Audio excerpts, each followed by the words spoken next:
Hi everyone, Christina here. Today I thought I would answer a question that I get frequently at my blog and at YouTube and also in emails from some of you. A lot of you have been asking what watercolor paper should I use or what watercolor paper would I recommend to you guys. So I'm going to go through my favorite watercolor papers. I've got quite a few here and I'm just going to tell you what techniques I use specifically for those types of paper, because what technique I'm going to be doing determines what type of paper I'm going to use.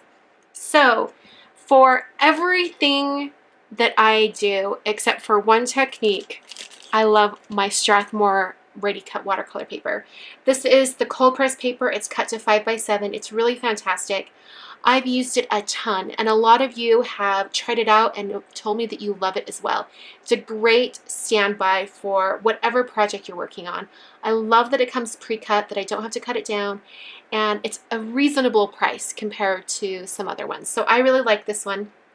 The only problem that I have with it is that it's technically considered a student grade watercolor paper. It's not a professional watercolor paper. So some masking fluids will not work on this particular watercolor paper. Specifically Molotow. Molotow masking pen does not play well with this one. It tends to kind of stain the paper and not come off all the way. So for that, I tend to use a different type of paper when I'm going to be doing Molotow masking. So speaking of, the other type of watercolor paper that I really love is Canson. It's from Canson. It's from the Montval line, and it's the cold press. I have it in a couple different sizes. 4x6 is great. I've got this 6x9, and I've also got it in a larger pad. The thing you have to remember with these is that sometimes they will come spiral bound, so you'll have to cut off the edge of the spot where it's connected to the spiral.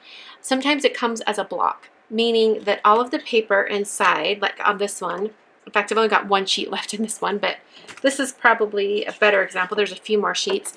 They come gummed on all the edges, and you have to take scissors or an X-Acto knife or something and cut it from the block. So let me show you an example of that. This one is not gummed in this bottom corner, so I just have to put my X-Acto knife down there, and I can just run it along all the edges, and it will cut away that one paper. This is really nice if you want to do all of your watercoloring on the block without having to remove it. You don't have to tape it down. You can paint all the way to the edge. You're not going to lose any of your color by taping it down because it's already on the block. This is a really thick chipboard. It's going to hold that paper to the block. So a lot of people really love it for that reason. You don't have to tape down your project. So that's a Canson Montval. Another one that I really loved, and I've been using it quite a bit, and you guys have noticed, is Arches Cold Press. This is the 140-pound version, and it is just yummy. There's a really fantastic texture to it. It's really soft, a really soft cotton feel.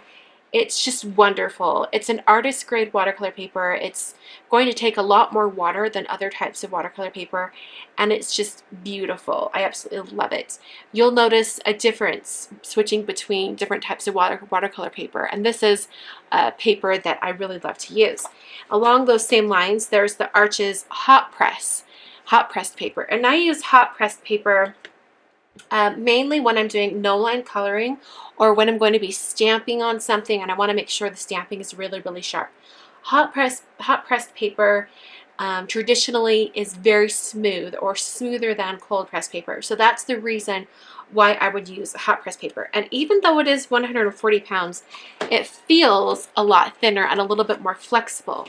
So if you were going to do some sort of project where you're going to be watercoloring, but you're going to be making folds in it, things like that, I might recommend trying hot pressed paper instead, just because it feels a little bit thinner, but it still can take quite a bit of water. Along with this video, I thought I would do a little giveaway. So I'm going to be giving away a 4x6 block pad of Canson Montval watercolor paper. If you would like to win this 4x6 pad of watercolor paper, head over to my blog where you can enter the giveaway.